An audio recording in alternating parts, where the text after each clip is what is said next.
that said that DepEd should ban cell phones in school. And I agree that phone should be banned in school because many students has been distracted in phones. Like, dili na sila makafocus o kung sila ay dili na sila makafocus sa study kaya lang sila sa phone or miga ko ba. So, ikaw mo ka lang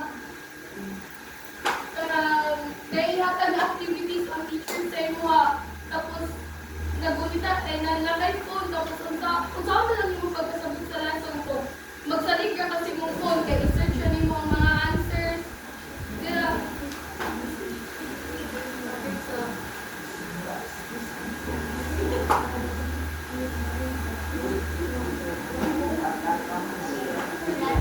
so I agree to mga iban ang phone sa school kaya dapat may students na has been distracted sa phone.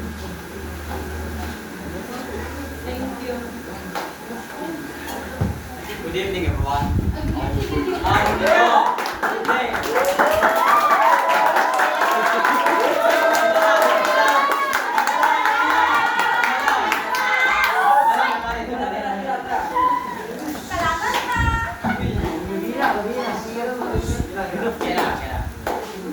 Today, everyone, I would like to introduce myself.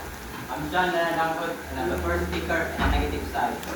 We strongly disagree with the motion of the Department of Education to ban cell phones in school. Banning them is not a solution. It is avoidable. Cell phones aren't the problem. It's the misuse of the students. In the 21st century, technology is a part of education, and students should learn how to use them. Cell phones is a very powerful tool used for research, online class, education, and even safety during emergencies. Instead of banning cell phones, schools should teach students how to use them respectfully, diligently, and digitally. In this debate, we will show you that banning cell phones will only limit the capabilities of the students and isolates them from the modern world. We believe that banning cell phones will only put students from the past, not in the future.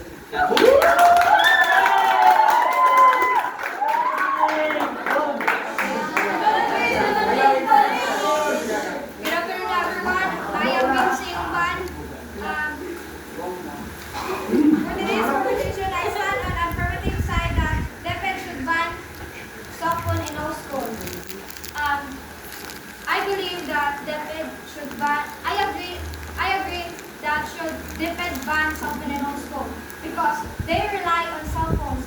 They too much use and also instead of studying hard, they just search on these instead of magamit sila og kanang libro, they just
Yes, it's a real problem, but banning cell phone will fully stop it because students should be guided, not restricted. Parents and teachers can set rules like no phones during class time or limited screen time so students learn how to control and balance.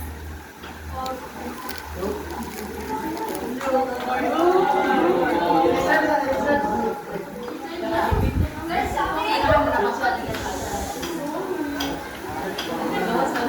Cellphone are powerful tools for learning if used properly. Isa ba?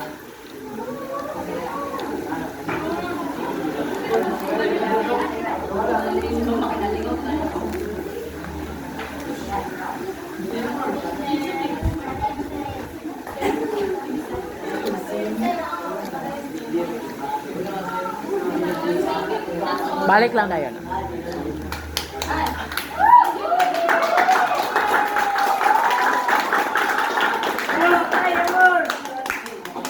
Good afternoon, everyone. Good afternoon, ma'am. But I stand on the affirmative side of the debate of cell phones should be banned from schools. Now, having phones at schools can lead to a lot of serious cases, such as the girl that was on top of the building using her phone and ended up dying. I believe that banning cell phones can reduce mawala ang mga kanang dada kayo ng mga cases na to, such as cyberbullying. Cyberbullying starts at schools mostly due to kanang mga for example, nag-away. Pero gatago na sila sa cellphone, ng cyberbullying, gina-insult nila sa cellphone, pero wala sila confidence na i-face nila properly. Because naa sila guidance or naa sila cellphone na makatago sila identity sa pag-insulto sa biktima nila. Such as cyberbullying. Cyberbullying man yun kay through cell phones, through internet. Maka-start ang kuha through using cell phones during class hours. Supposedly, if walay cellphone, wala may makasugod na away, walay mabidyoan, walay mapicturean, walay mahimong kuhan viral sa TikTok or Facebook, mga na. So kung wala may cellphone, wala may maaway, masugod, walay mabiktima. So, para sa ako, ang pag-ban sa cellphone, ma-reduce gid na ang pag-cyberbullying sa mga bata. I also believe na with cellphones, mostly ma-rely ang mga students na i-search such as Memory Babes. Akong na-understand is there are more students that succeed without cell phones other than sa cell phone. With cell phones, they end up relying too much that their knowledge of academic stuff lowers and reduces. Such as kung walay cell phone, ilang academic kay ma-improve and there are no reliance included. And that is all for today.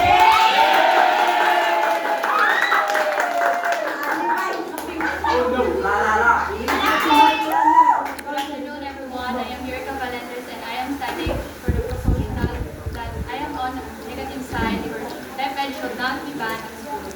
So, ang ako nasabtan sa amo ang topic is kung iba ng amo ang cellphone inside the school, kung saan na mo paggamit kung naami emergencies. In first stage, wala pa ang technology na ana yung cyberbullying yung kahitabo. Wala pa technology na involved na daghan na kayo crime na nahitabo inside or outside school. Bisan pag ibanan nimo ang cellphone, naa sila yung other strategy or ways na makabalo sa ilahang kontra bisan pag wala na ang cellphone. And dili ka rely on students sa cellphone kung saktuhon lang kung sila hatag og guidance saktuhon sila tuon kung saan paggamit ang cellphone o kabalo naman sila kung saan yun ang nila paggamit ang cellphone o kabalo sila kung unsay consequence sa cellphone. So ang cellphone dili siya ang main issue na ana sa tao, na ana sa behavior sa tao, na ana sa pangutok sa tao kung saan na nila paggamit ang cellphone. That's all.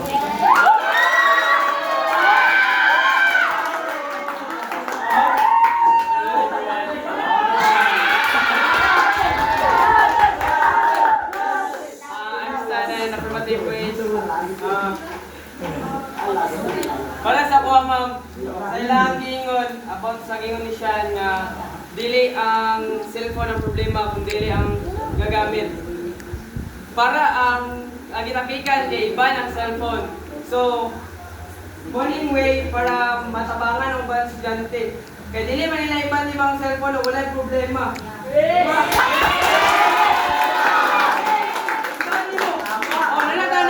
Makontrol nimo. Pero kailan ka makontrol baka nimo.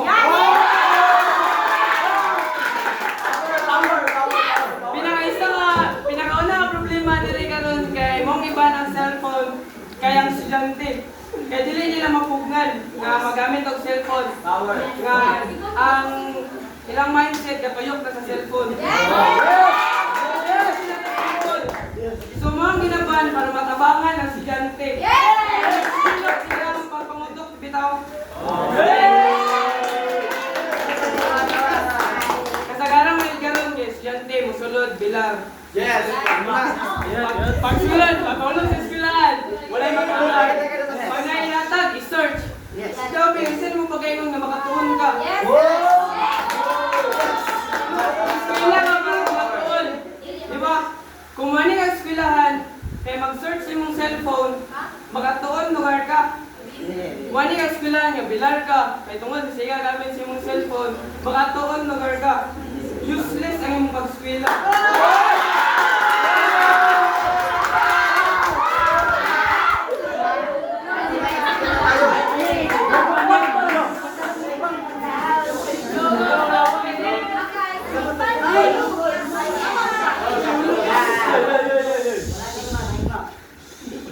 Good afternoon, everyone. My name is Michael Dudley Baranovich, and I stand on the negative side of not banning phones. Now, my main thing that I'm complaining about is the adults. Adults like teachers, parents, and guardians.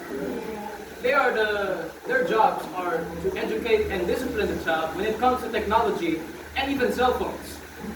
Now, what Salento said is that when you go to school, you will not learn if you have the cell phone all the time.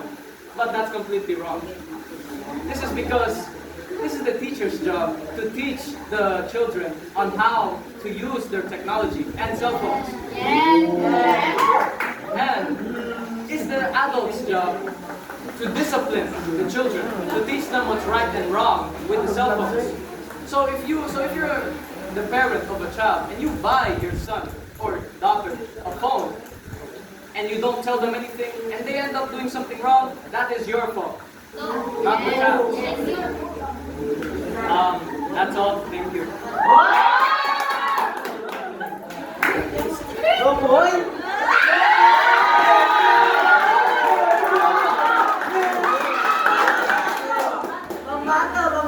Good afternoon, everyone. I am Mentor Cyril Alguritan, and I stand with the affirmative side. I firmly believe that cell phones should be banned because addiction is a thing. Some students feel they have to check their phones every few minutes. That's addiction. This creates anxiety when phones aren't allowed in class and makes it hard to pay attention during class hours. Banning phones during class hours breaks that habit and improves self-control. Banning phones improves your focus during class hours, and because some students, one students like discuss sa cellphones like hindi sila maka-focus sa klase kasi hindi nila gina-check lang cellphones every few minutes, ang ilang notifications na nakakuha. We have to feel validated sa ilang sa online na ilang ginambuhan. Banning cellphones reduces anxiety. Ang iban nga mga estudyante kailangan nila check ang cellphone. Naka-addict na sila. Banning phone.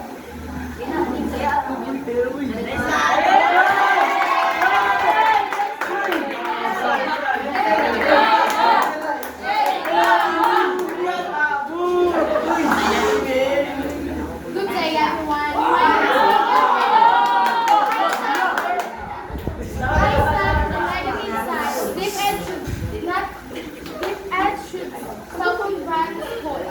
I disagree with it's plan to ban cell phone in school because cell phone can actually be helpful for students. Cell phone can actually be used as educational purpose such as research, taking notes, and learning apps.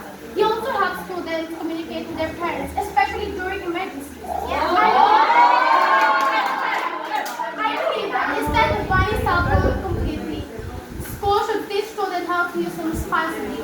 That's why cell phone can be used as tools for learning and safety, not a distraction. Thank you.